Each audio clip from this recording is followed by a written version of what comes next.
have been running this Lich versus it seems like the other scenes are neglecting it a little bit? To be honest, I think Lich is kind of good here, but teams doesn't know that you can just pick Ench or Chen. Maybe they doesn't play it, but Chen and Ench is great counter to Lich, and basically if you draft Ench or Chen, you will win easily. Lich, but still some teams is not comfortable of picking it, and basically they just ban same for VP, despite the fact that they are playing Ench and Chen. I think Solo told me this is just an annoying hero for them, and they just don't want to think about it and try to counter-draft it and stuff. They're gonna just ban it, and it's fine for them.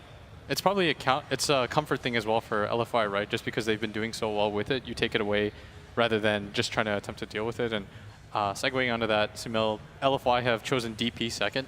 It's a little bit weird to just immediately pick your core role, but I noticed especially that both LGD and LFY squads, they're really comfortable picking their cores a lot early on. Like, do you see any weaknesses in this? I think it's a pretty big flaw in draft, in my opinion, that you show your position like ASAP, unless they want to put offlane DP or something and like just trick them and put something else mid. But I don't like the cores first two that much, unless it's like super broken, which might be because like super, he's like a really average player, but when he's on his heroes and he's feeling it, he's like he does pretty well. So I think if he wanted DP and he's like I'm just gonna do well, then I think it's a fine pick. Okay, keep your eyes on that. You've got DDC, of course, on your screens currently as well. We're seeing him fill that position 5. So they've got Void and Sand King. These two have been like kind of staples of patch upon patch at this point in time. I mean, is there a real kind of safety net? Do you think? Would you describe these as safe, Sumail, just seeing a Sand King and a Void? Yes, then again, Sand King is like a multi-role hero, right? Yeah. And Void, he can be also a multi-role. So like the big thing about Void is he's always good in patch because of his ultimate and how like his laning works. He's a really safe off-laner to put in. Like you can just throw him out there. He might get something, he might not get something, but he won't feed, and then he has a big impact with his ultimate all game. Same with Sand King. All he needs is a blink, and once he's off the map, he's like super scary here to play against. I'm intrigued to know just what on earth has possessed people to not only ban Magi, ban Sniper and ban Chen. I think Sniper is pretty good against Death Prophet because Death Prophet can easily go into Sniper. You have to buy Blink or something, and it's pretty annoying. Also, Sniper is a great liner against DP because Shrapnel destroys DP. Movement speed of DP is really low. So that's why they banned it. And a really good ban Chen because VP they like to run Chen with Sand King. It's like they're the best combo. Yeah. I mean, we saw what VP, or rather we saw what Lil could do, didn't we, Blitz, with when he's given those extra creeps. Yeah, and especially something that you brought up that we also noticed on Planet Odd throughout the year. We were wondering, how do we make this Chen hero work? Because obviously Misery has a really good Chen, and we noticed just stealing data from people. We said, Sand King is the hero that enables this, because especially if you're in the off lane, you can shove this lane in and you can create these dives that happen, and you can immediately take that safe lane tower and just put so much pressure on the map. Yeah, and basically you just take a little corner of the map, of enemy map, and just out-farm them. You don't need to rush sometimes onto high ground, because sometimes people just pick Kotls, Wyvern and stuff, and you can just go high ground, and you just farm and win the game by farm. It's a whole map. You see DP actually does show that we've seen no one on it as well. This time he's going to be laning against it potentially. When the Warlock? I don't think we've seen too much of the Warlock in the draft so far in TI7. I don't really understand the pick, to be honest. I think they're just overdoing the team fight a lot. And maybe it's fine, who knows, but I just don't like it that much for now. What would you have rather seen in its place? More of like a lane securer for safe lane. Okay. I guess he's kind of a lane securer, but I think there's like focusing too much on like team fight, like the big dark shit too. Somebody once did tell me though that at a TI, at other events you can get away with split push, but at TI you always have to show up to fight. There's going to be a point in the game where you have to get into a 5-on-5 fight to break spirits. What do you think about that? Wait, are you suggesting there's a TI meta? I think there is. I think there is, because like the flashy players, they are not scared to play the map like fearlessly, like if they're in like some small tournament. But if they're at TI, they're gonna like think about it. If I get ganked, what's gonna happen? Like so much on the line, so everything changes. You second guess yourself. Yeah, so then everything just like revolves around team fights and who has the better team fight, because you want to be like grouped up, and you just like you're so scared of losing, and you just want to be grouped up and just take fights and stuff.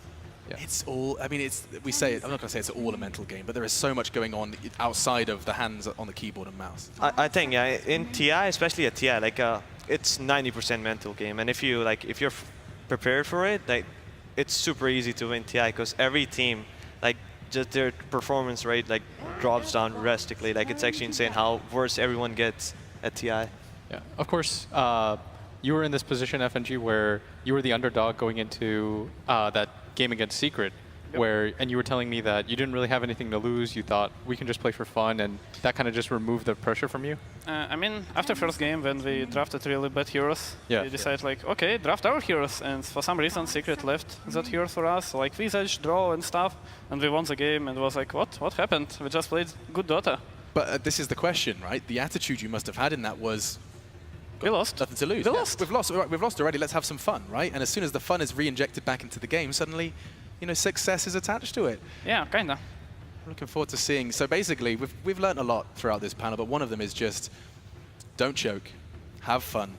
Games are for fun at the end of the day. Also 24 million, but we'll talk about that later. Fun. Really surprised that Shaker is not picked and not banned. Yeah. Batrider gone last. Ember as well. Because it's really like meta hero, and I believe both teams has a good players on it. So, Blitz, if I asked you to summarize with the styles of which we're going to be seeing from the VP and LFY, how would you do so? I mean, LFY have to play a very split push game and gather up whenever their DP ult is up. It's really hard for them, though, to deal with a lot of VP's heroes. Like, I don't know if they have enough lane shove. Like, if you look at their heroes, the only hero that can really split the map is Morph. And even then, he needs a lot of items to do so. So far, even though Virtus Pro might have invested a lot in a team fight, I think they can shove the lanes easier, and therefore it's easier for them to make plays. 10 seconds remaining. I think LFI is going for like super early game because I think they can pressure way more than Rage Pro can. And once they hit their timings, I think it's really hard for them to deal with the Morph lane because they have real bad heroes versus Morphing other than Void, I think. So if this Void doesn't get too much, he has to be safe lane in this case because if he doesn't get that much, I think he's gonna be in a bad spot. I mean, I guess they have So you're suggesting that it's kind of put a bit of a time limit on the game? I think so, because I think Dar skill or L5 scales way better than Radiant does. Okay. What do you take as the mid hero then? If you're in this position right now and you have the entire map ahead of you, and that's why they decided to save this pick for last. You see 5 different heroes. What do you decide that you want to carry this game? I think Invoker can work because the LFI does not have like many natural BKB buyers, and I think Invoker shines in those scenarios, and they have like a lot of team fight to like help Invoker and like a lot of setup for him to like be online as soon as possible. Getting to hear inside your head is a real adventure, especially when, you know, this is the draft. This is for no one. This is going in his hands. 38 seconds, and they are not rushing this one. FNG, anything to add to the pile of where no one's going to be taking this one? OD.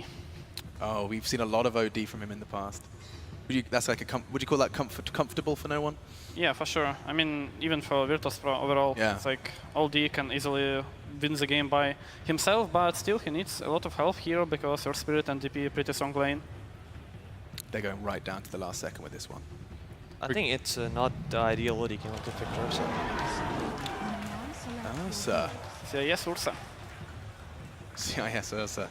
Well, we've got it locked in. The draft is there. Do we feel like there is a clear draft favored here? Then I'll start with you, Blitz. Just to be quick. I think that VP should be able to Roshan at a pretty reasonable pace. I feel like Ursa was a little bit out of left field, but I think they can push the map a little bit further than LFY can. So I'm going to go with VP for game 1. Okay, VP for game 1. VP. VP. LFY. What a surprise. And 1 for LFY as well. All right, then. Key Arena, let's make some noise as we welcome our casters and celebrate the start of another battle. This time it's LFY versus Virtus Pro. Let's raise the decibel levels. It's your casters. I could definitely help with a decibel rating. We are going to go up already. Virtus Pro have taken out one LGD team, but now they face up against the Forever Young team, the team who looked amazing through group stage, 2-0 through the quarterfinals. What's in store for us this game, Sind? Oh, there's a lot of things to talk about. This is a matchup I was looking forward to a lot. It's probably my favorite game of the day. Virtus Pro looked really scary against LGD, and LFY has been my tournament favorite after we saw the groups play out. Just the way they played, they really were extremely impressive. So what I was thinking going into this matchup was, okay, how did VP beat LGD? They played really fast, really aggressive, took advantage of the slow build-up time that LGD had as a team, and I thought maybe VP are going to bring the same to the table here. LFY is a team that has a tendency of losing their lanes a bit and then playing a strong mid game. And maybe VP would just come rushing at them in the laning stage. It looks like that's some of the idea they have here with this Darkseer plus melee cores, that they just want to fight, fight, fight, like we saw IG do earlier. in one of the games against Newbie. And LFY have more of their standard stuff here. So yeah, it's going to be a really interesting game. I think it's a hard one to call. Sumail rightfully pointed out, this is an incredible Morphling game. So Virtus Pro are maybe on a bit of a clock. Yeah, and that's where they look to see the timing of the Ursa. But you were talking about, like, you rush them in the laning phase. Virtus Pro as well as FY have these heroes that kind of maybe want to wait a little bit longer. So maybe the battle will be happening a little bit later, but Virtus Pro can help step that up by running this aggressive kind of lane. Afu very wisely moving away. He has an Observer and a Sentry he's looking to try and plant out. But Ramses, Lil, and Solo are all grouping up around this top, and it looks like they are going to come over to try and contest up LFY's rune. If the Morphling is a great game for him, shut down his lane. 3 heroes will come up to contest it, and they will be successful at doing it. So 3 bounty runes go the way of Virtus Pro at the start. Something to note, by the way, that happened during the draft was that Virtus Pro, for the longest time possible, as it looked, had no one on the Darkseer and Pasha on the Void. And it may have tricked LFY a little bit and given them a little less time to prepare, and then they swapped later on and, of course, put Pasha on his signature Darkseer. Since Pasha plays both heroes, maybe they would have believed that, okay, maybe no one also plays Darkseer. We haven't really seen it run. Maybe they would put it mid against Death Prophet. Not the case. It is the standard Void mid for no one that he has played before in this tournament. And as for Super, he's playing on one of his absolute best heroes, Death Prophet. This seems like such a hard lane for either team to gank up.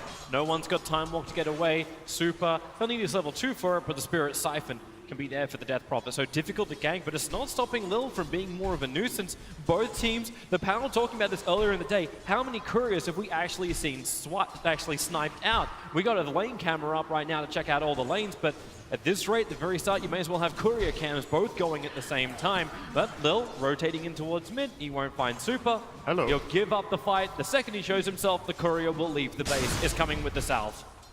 A little bit of harass here, but Super's not going to be too phased by this. Oh, wow. Actually, top lane, Tidehunter, you're really low. Ramses, where's that rolling boulder forward? Space, it's not created enough. Solo, it'll actually be the kill for him. Ramses still wants to damage into Afu. Solo doesn't actually have the range anymore to stand underneath that tier 1 tower, but Virtus Pro getting up in the face of LFY's safe lane successfully. I'd say this is one of Ramsey's best heroes, and perhaps relative to like the rest of the competitive field, his standout hero is the Ursa. It's become a Virtus Pro classic to run, and whenever they identify that there's a very good lane matchup for Ramses, they're not scared of picking up this Ursa. And that is one of the absolute best heroes you can have in lane against Tidehunter. This lane sucks, man. It's really, really weak, LFY's safe lane. And as mentioned before, maybe that's the way you approach this team, is that you try to beat them out very hard in lane. And then in addition to that, in this game, VP have doubled down on teamfight. So they can also like progress from that laning stage into beating LFY at their game later, which in my opinion has been the standout playstyle for LFY, is these team fights past minute 15 where they just play incredibly around each other. But if there's enough team fight on the enemy team, it's not that easy. And regeneration room for no one. His sustain in the mid lane's fantastic against Super. And you're talking about this aggressive lane, like VP can start the rotations. Is there a way that LFY can move earlier? We've currently committed DDC with Monet on this bottom lane to try and battle against Pasha, but they're not really intimidating him much. It seems to be more of just a straight up farm lane. Is this really the way LFY's lane should work out? I don't really think they have that many heroes that are good against Darkseer early on. He's going to have a good game here, Pasha. And LFY are probably just thinking more about how do we enable our Morphling and DP as much as possible, and then Tide will be a sacrifice in this game. They can't have all 3 lanes go well with the heroes that they're facing, so they got to take what they can get. Top lane again now, Ramses. Yeah, look at him open up. Afu creates a little bit of space with a rock kick, but it's so hard to walk away that Upheaval is making it impossible. Ramses' damage output is lower thanks to the anchor smash, but Lil does not care when Burrow Strike is available. 2-0 start to Virtus Pro, exactly where they wanted to be with 1k up lead. Yeah, it's going to be really, really difficult for Inflame to have a game here. I'm curious if they just decide at some point, you know what, we don't even bother. Like, leave this lane dead and try to focus on somewhere else. But that's kind of part of the genius of this mid lane Faceless Void, is that that's a really bad hero for Earthspirit to try to gank. Sure, they can try to connect it with the DP sounds, but there's no way they're going to kill this guy. And then you want to run the Darkseer. Pasha just sits back behind the tower and spams out Iron Shells defensively, wasting more time. It's very difficult for LFY to find openings, so I think they're just going to need to try to farm as much as they can DDC, trying to snipe some creeps there. He got one. We'll take the bounty rune at least, and also see that the bottom rune is invisibility. This could be an opening perhaps, but again, where does he go? Maybe he takes this one and TP's top and they try to connect. Nope, it's actually Earth Spirit TPing back to base. It's like, if they could pressure mid, but like they can't really even do that until they have a silence available, and that's not something Super wants to really skill up. He's going for a 2-0-3, and more than likely wants to have Exorcism at 6.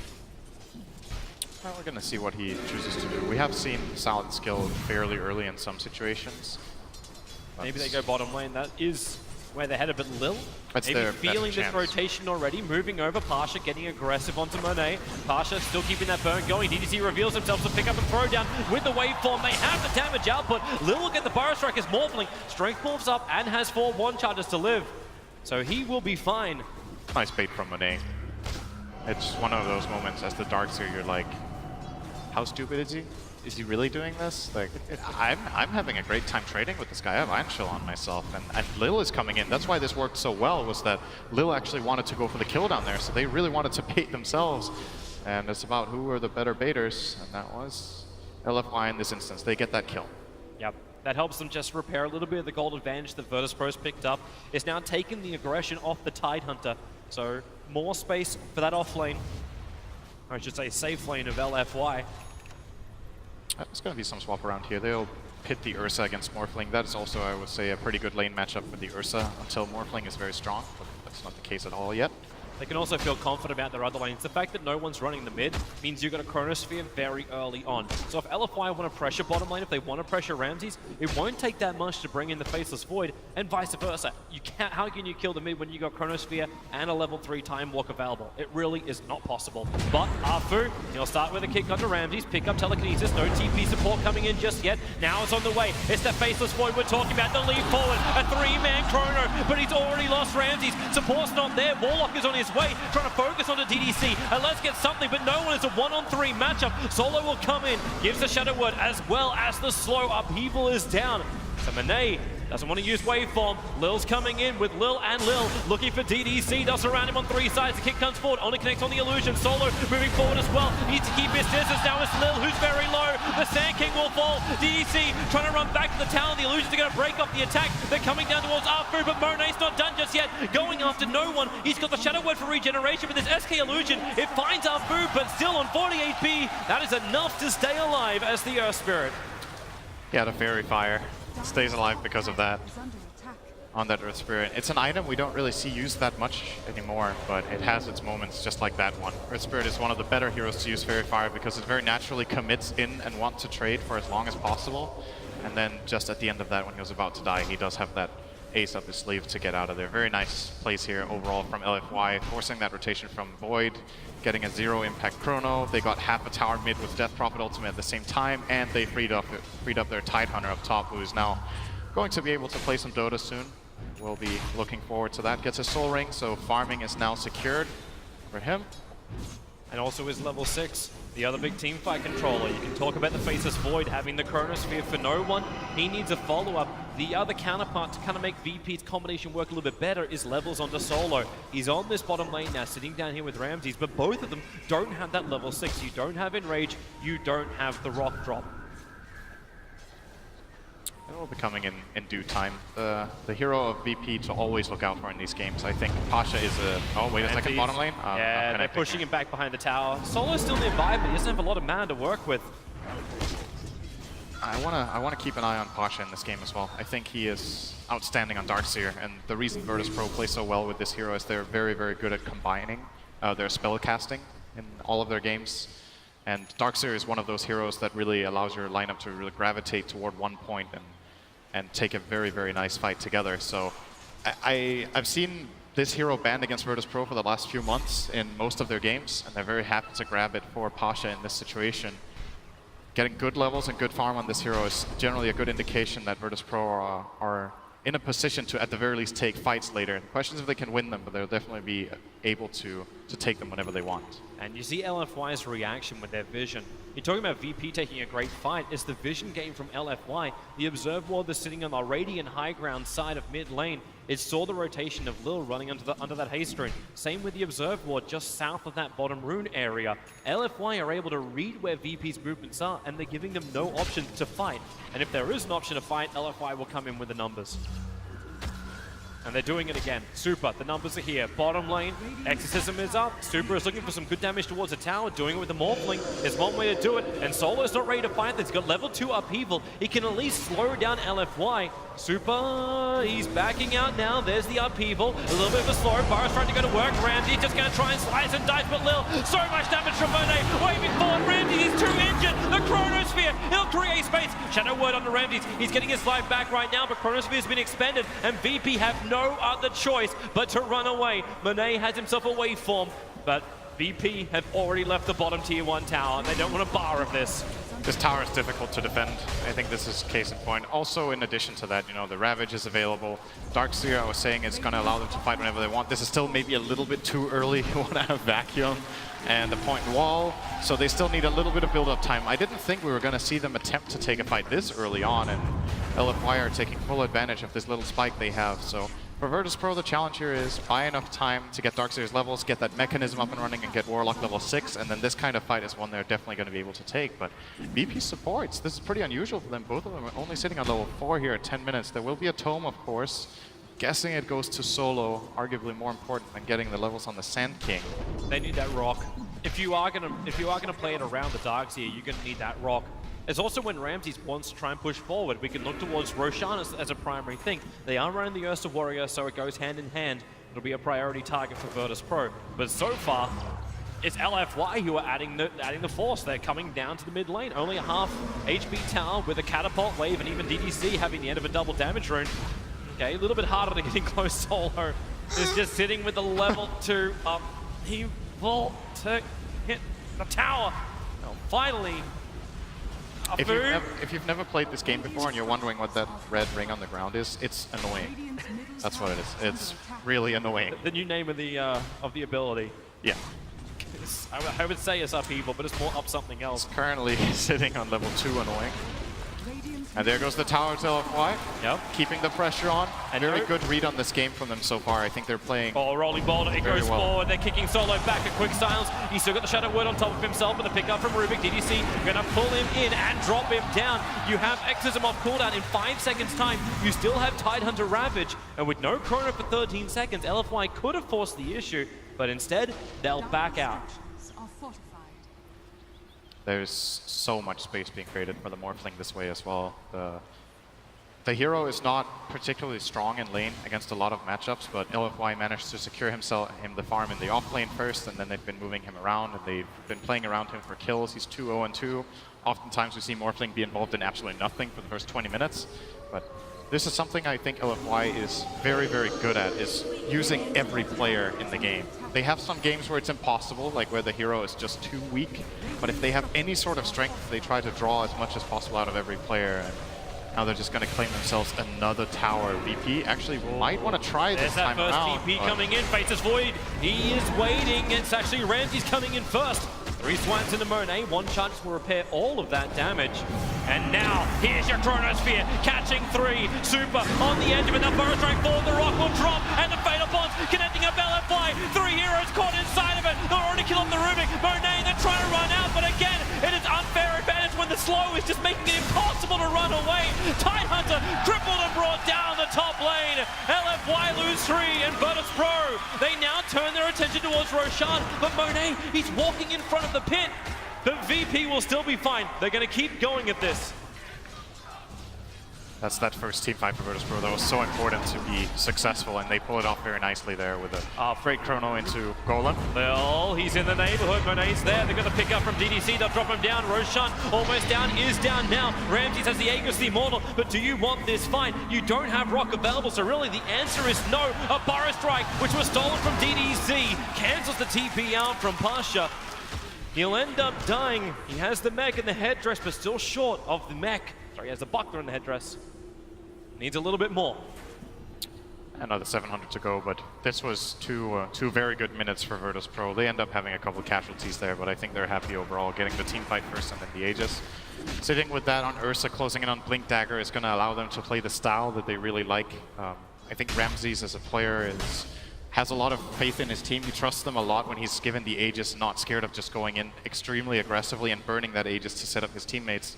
So Blink Dagger will definitely be preparing Virtus.pro for their next fight. Now he has about 3 minutes to get that realistically to have the fight with the Aegis as well, and that's just a 200 GPM, should be absolutely no problem for him to get that in time to use it with the Aegis. Yeah, and they're actually giving him all of the jungle, they'll give him the Ancients as well. So there is the space for him to find that, and they are starting to pump out more and more damage Virtus.pro. Double Mask of Madness, it's a little bit more of a riskier thing to do, but you got a Faceless Void and an Ursa who are holding onto these two items. And LFY, well, maybe they can stop Ramses. That Observer was watching him regenerate up all of the mana. They'll know he's farming, and that's what they're here to stop. The smoke can break on Arfu. They realize that Ramses will be to the north, and Ramses, can he get himself away? The kick comes through. You commit the excess of TP supports coming in. It's the Faceless Void. There's no Chrono, there's no Rock just yet. And is this a call to let Ursa die? Aegis Immortal is gone. Pasha's nearby. Lil coming over from the left side. Burrow strikes onto the Esperus. There's no quick kick, and the upheaval slowing down Super. Exism is still only halfway through its duration. Ty comes in as well. They rolling boulder forward. Solo forced to run away now. The Magnetizer turned on. Faceless Void still here. Chronosphere is up. The Burrow strike from Lil may as well bigger Ravage onto Lil and Super, keeping them out of this fight. Now the Ravage will pop. Faceless Void. Silence up and can't do anything. He'll fall before the Chrono is able to be expended.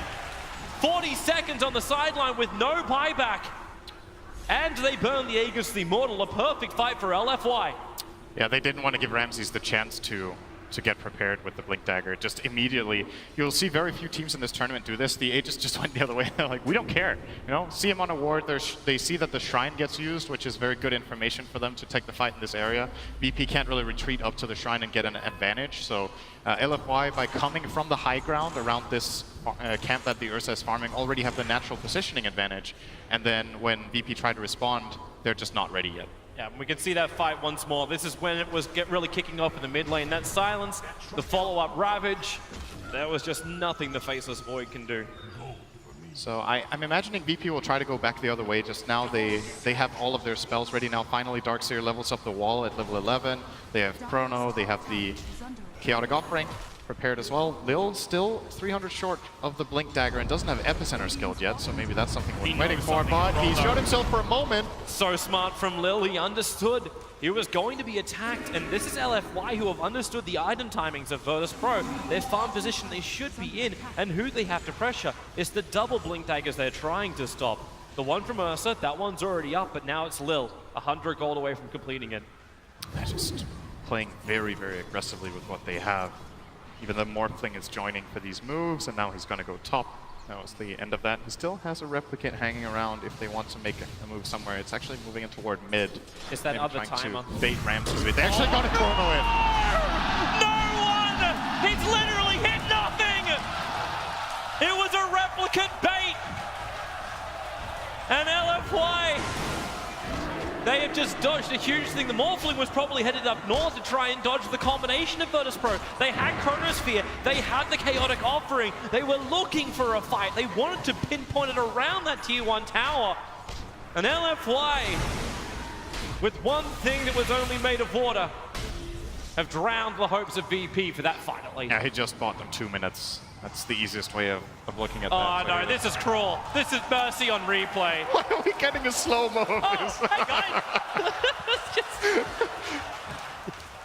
Just really slow-mo so you can really tell how he's hitting that illusion. Yeah, you know that open wound that you can just pour salt into? That's basically what just happened there. Oh man, that's rough. Oh. But what you need to do as Virtus.pro right now is that you need to realize, all right, mistakes happen. Don't get tilted basically from a move like this. It is frustrating. They were ready to fight, as you said. They wanted to take this opportunity.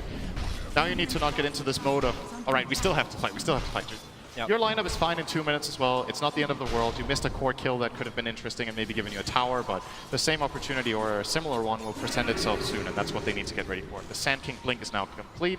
He has the Epicenter available as well. We'll be getting his level 4 Burrow Strike, so peak timing for Virtus.pro's absolutely monstrous team fight is coming now. Yep. The question is if they can land it into LFY's lineup. It is one of those things too, the panel was talking about. The fact that VP have maybe gone a little bit over in for the team fight means they've always got something else up their sleeve. So Faces Void misses the Chronosphere, but a Darkseer Vac into a big Burrow Strike is not something we're uncommon with during this TI. We've seen it many, many times. Then you got the Warlock Rock, and there's so much damage output which is still in the bank for Virtus Pro. Chronosphere or not, miss one of the abilities, as long as 2 or 3 of them connect, LFY can have a really, really hard time having the fight. For now, they're not going to be obliging Virtus Pro. LFY will be able to take that bottom tower. Exorcism is triggered. They are not going to fight into this. They want pick first or have that ulti down. That is, mid lane. They find Ramses. There's a replicate. Yeah, this one, it now turns into the real Monet. They actually wind up. And Ursa, the damage was quick, but not quick enough when DDC is there to hold him with a telekinesis. I think maybe we haven't talked enough about the weaknesses of Virtus Pro's lineup. So they have excellent team fight, of course, but they're not that good at hitting buildings, and that means Ursa gets himself into awkward positions like this, trying to pressure lanes. And in addition to that, their skirmish power is very, very, like, it's Sand King centric. Until the Sand King had his Blink Dagger, it's difficult for Virtus Pro to find kills with like 2 heroes most of the time, unless they want to commit big ultimates. That's why they're looking for these big team fights. And LFY can just position themselves in a way where Morphling is pushing a lane. How are you going to kill Morphling with this lineup? Like the Virtus Pro lineup. You need to commit 3 or 4 ultimates and be a lot of heroes there at the same time. Oh. You are on the wrong side of the river. I know you had a mission while you were here. He's going to keep a little wave with a back from Pasha, pulling out through back in to the unbelievable slow of the upheaval. And he didn't even get an Observer Ward down, so he was just having a bit of a wander around, having a poke. And in that's Rage. Oh, it's just farming ancients. Yeah. So in addition to this ability of the Morphling to just split apart the map and make it difficult for Virtus Pro to find the fight, when they finally get something they want to fight, they always need to have Tidehunter in the back of their minds. I think this pick from LFY in this game, apart from the laning where he has a struggle against Ursa, is maybe a bit of a stroke of genius. Just the idea of, well, the enemy team has team fight. We get one team fighter who is just as much counter initiate as he is initiate, so we can set the terms of the fight. If they want to go into our DP, they need to worry constantly that this Tidehunter can just flank with his mech and his Ravage and turn the fight around. Yep. So the conditions for VP to set up a good fight become a lot harder to find. And then there's just that clock. The Morphling is ticking all the time, so VP have to be getting a little bit stressed out, I think, about this map. Now you're actually seeing their item builds, and maybe this is their way to deal with a Tidehunter. Tidehunter doesn't really have that big a mana pool. 225 mana for both Ravage as well as the mech out of a 776 mana pool. You're getting 2 Diffusal Blades being built. One on the Faceless Void, the other is on the Ursa. In fact, they're almost mirroring their builds apart from the fact that Void doesn't have a Blink Dagger just yet. It's also an absolutely key item for their heroes to be able to stand a chance at killing Morphling. If they can burn his mana, he can't get the Morph off, and then a hero like Void will probably go both Diffusal and Manta here. It actually looks like no one has the BKB queued up, but I think he wants a Manta as well, so he can Chrono the Morphling and burn all that mana really fast. But for now, it's not going to be a possibility. Roshan's up. Yep. That is the next objective for sure for Virtus Pro. And I think LFY want to fight for it. They're not going to give this one for free, I believe. Ramsey is jumping in. Right now, the Earth Spirit Replicant is sitting at the front of the pit. It's not seeing inside, but thanks to that Observer Ward from the Dire side, it sees the entire smoke of Virtus Pro. So LFY have all the information behind the lines. So they put Tide front lines, make sure he's visible. They are a little bit more grouped up and bringing Ancients along with them. I got that! Ashes on the Earth, so the Chronosphere is down. They'll split the fight up, and already the blinking from the Tidehunter. Rosan, it was snatched. The Aegis Immortal into the hands of Monet. It's a huge, huge fight for LFY. If they can hold on to it, the epicenter. It's coming from Lil, combining with the Rock and the Fatal Bonds. But where is your follow-up damage? No one is already running away from this fight. The Rock created space and ends up being a 2-for-1 trade-off, but the Aegis Immortal is still in the hands of Monet. Thanks, Roshan. Says Monet. I hope we get a replay of that. That's one of those heartbreaking moments for Ramses. It's just like, you know what? Game doesn't like me today. Like, what are you going to do? He actually uses Enrage. He needs one more hit on the Roche, and then he gets bashed. I think we're going to see it here. So, there we go. 2 and hits Monet just now he gets stunned. Very nicely played by Monet as well, getting that adaptive strike off to steal the Aegis and Cheese. He got both. And Ramses gets killed off as well. Committing that Enrage to try to finish off the Roshan means he has nothing defensive left in the tank. And VP combining all of those ultimates. What did they find? Did they find 2 support kills? Yep. I think that was it. But the 2 support kills were done because of the chronosphere that came from no one. He split the fight up, but the rest of LFY already got themselves into the perfect position. Now they're going for more. It's Solo, the man to create that space, who will have to sacrifice his life in the mid-river. E-Blade is 200 gold away now from Monet, and there are targets in this game that die in that shotgun. He can one-shot the Warlock, unless he buys himself up a cloak, I think. The Sand King is very susceptible as well. They do have a couple of raindrops running. Maybe you can't take them from 100 to 0, but combining with any ally, I think they could kill any hero on the map. This is dangerous. Lil is trying to cut the wave mid. He might regret this. Has to blink away here. Got silenced, but didn't take damage. It's there in time, actually dodging the kick. So Lil will fall while that was going on. Faceless Void just got soloed up the E-Blade. First pop was Monet picking off the mid of Virtus Pro.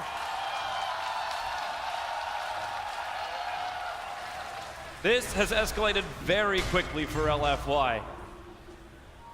The Roshan, the only thing that keeps the golden experience a little bit intact after that was the fact that they did, Virtus Pro, get the kill onto Roshan, even if they didn't have the Aegis, the Immortal. And then everyone just backed up and started farming. This situation that just happened reminded me of something I gave LFY a lot of praise for during the group stage, was that I think this team, better than anyone else in this tournament, are very good at allocating their resources correctly. They're sending the correct amount of heroes to the skirmishes or team fights that they need. When they pushed the tier 1 top earlier, Earth Spirit was still bottom. They felt like, we don't need this guy, we get more out of the map by keeping him somewhere else. This time, we send Morphling top, he will combat this Void while we go for the Sand King at the same time. And then when you play effectively around the map like that, you build a serious advantage in terms of numbers in a lot of situations, and you can just outmaneuver your opponents. LFY are playing really, really well this game. This tower's gone, and then we'll see what's next on the menu. Maybe they get the tier 2 mid as well. I mean, why not? They have the Aegis and Cheese on Morph. Who's going to stop this guy? It's the last out of tower. And more towers they take outside the base, the more VP is restricted in the space they can farm. They're already falling well behind that highest net worth of 14.6k is the Morphling. The nearest on the Radiant side, look towards the Ursa, just shy the 11k, and then Warlock. Okay. It wasn't a straight up 1 kill with a double blast shotgun. He had to waveform it as well, but the job is done. Warlock is down for 23 seconds, and that's a window of opportunity. LFY want to jar open. And they will keep Inflame far away on the right here. So he has Blink and Mech on Tide, and the only thing that's important to him is that he doesn't get Chrono. All right, maybe he doesn't care. Jumps straight in. You know, why not? This is just too juicy. They're like, no one wants to go, but without the Warlock Fatal Bonds, they won't have enough damage split across LFY to kill them off. And I think this is something VP definitely understand. They're all grouped up. They want the Chrono before it's the time. Now the time is there, but you just lost the SK. Killed off. The Chrono is nice. Here comes your Rabbit. It creates more space back again. They hold him in position. The back rock, but GG is called from no one. They don't even let the fight end. It is done and dusted. LFY taking game 1 against Virtus Pro.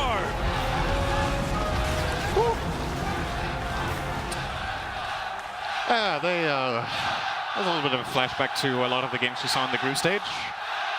Yeah. I think, so what Virtus Pro want to do against this team is beat them in lanes, and they try to set up the lanes that they felt like they could win, but they never really build a big advantage, and then LFY make some better moves, better rotations, and very quickly, just a couple of key moments give them a huge advantage. And you know, a lot of other teams in this situation might not call GG like VP did, but I'm with them. I think this game is over. Yep. Might as well not, you know, let it get to you too much. You have a best of 3, go to next game, revise your ideas a bit, and prepare for the second one. It's also winner bracket. There is a second life if everything goes wrong for them. Yeah, this is actually the point where LFY has to be careful too. Virtus Pro, they can be dangerous when they're down and out, but they've still got that extra game up their sleeve. Potentially they can fight back against LFY, but LFY showing that spark, that flair, that safety that came from their group stage performance. The reason why everyone was saying that LFY, the ones that belong in that grand final, they already managed to 2-out TNC. They're on track to do the same thing,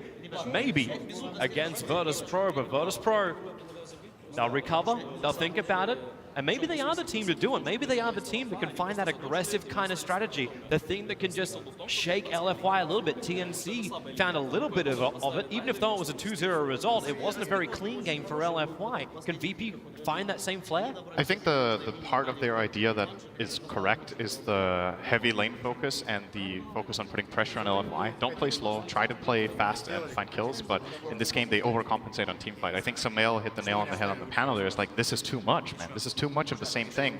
And LFY played a skirmish game instead. I think LFY or VP, a little more skirmish focus, less teamfight focus, and just look at that fast-paced early game. Well, let's see what they come up with. Game 1 does go the way of LFY. Game 2 is anyone's.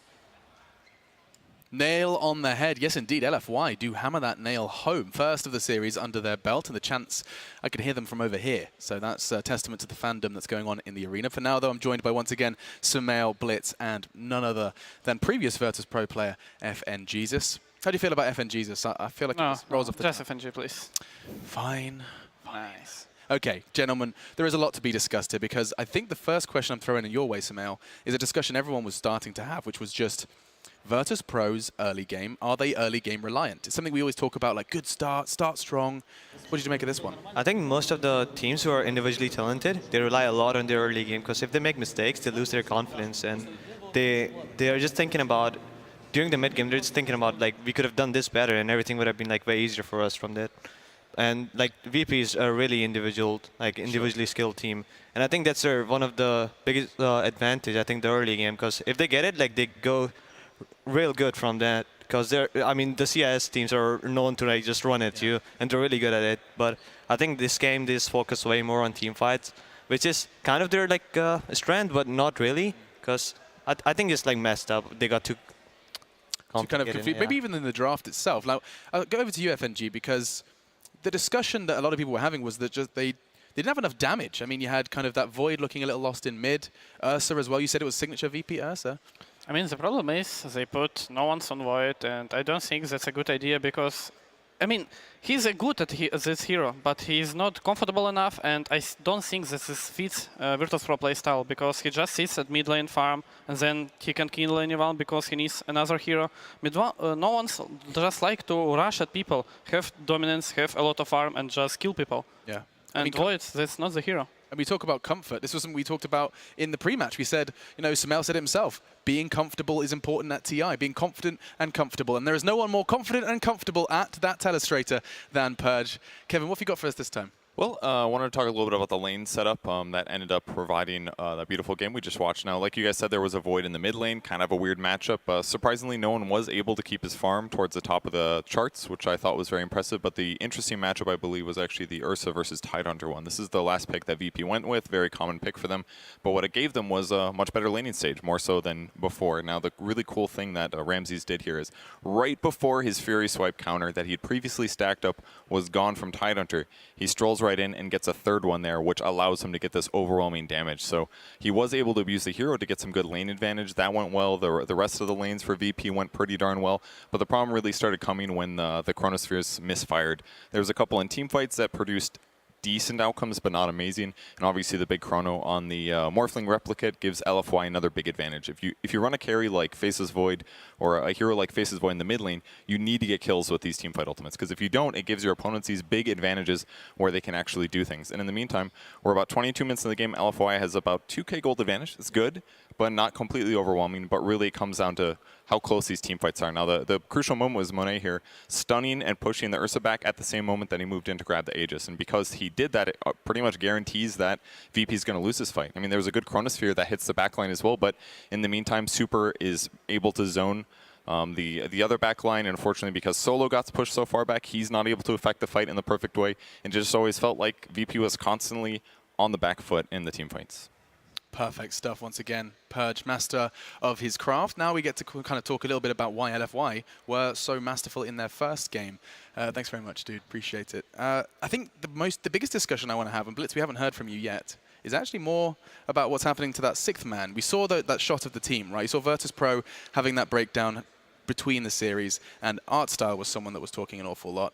If you're in a position like that, if you've got the boys from Planet Odd hanging out with you, what words are exchanged? I don't know why you're looking at me like that, Sumail. Curious. I would say that it's not a big deal. You have to remember that it all boils down. You can reset yourself and say it's a best of one. It's not the worst thing in the world that you lost this game. You can make the adjustments, and that's what the coach is there for, right? You make the key adjustments that allow you to pick yourself up, because in that series, I think when you do that Ursa last pick, whatever your last pick is, especially if you save it as a core, you have to be thinking yourself as a captain or as a coach, you're thinking to yourself, that hero has to win us the game. Like, this hero has to bring the entire draft together.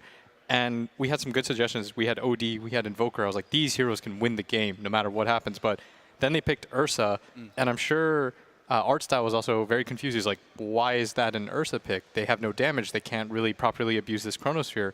And so it's about him saying, okay, guys, you were probably a little bit too heavy on one side. Let's dial it back a little bit. Let's make sure that if our last pick is a core, that it's going to be a little bit more effective than that. Okay, now just kind of, this is where I'm going to ask to pick your brain a little bit more on an intricate level. You said to me about 7 or 8 minutes into it when we were watching, just you can tell that no one was uncomfortable on Void. Now, what were you picking up that I wasn't? I wasn't like really looking at the game or anything, but it just like I saw that he's playing Void for some reason, and I don't think that's a good sign, because if your mid player is like as aggressive as no one, and like these players, they just want to be able to like get enough farm, then they can like keep getting these solo pickoffs. But as a Void, he doesn't have enough damage, and he can't do that, which makes his game very difficult to play. Because all the mid players want to do is like they just want to go in and like get kills and just create a space. But in this game, like he couldn't do it at all. I think like which got him like kind of tilted. Because like even though he wasted Chrono, if he was focused fully, like he could see that his smoke didn't pop before he Chronoed the replicate.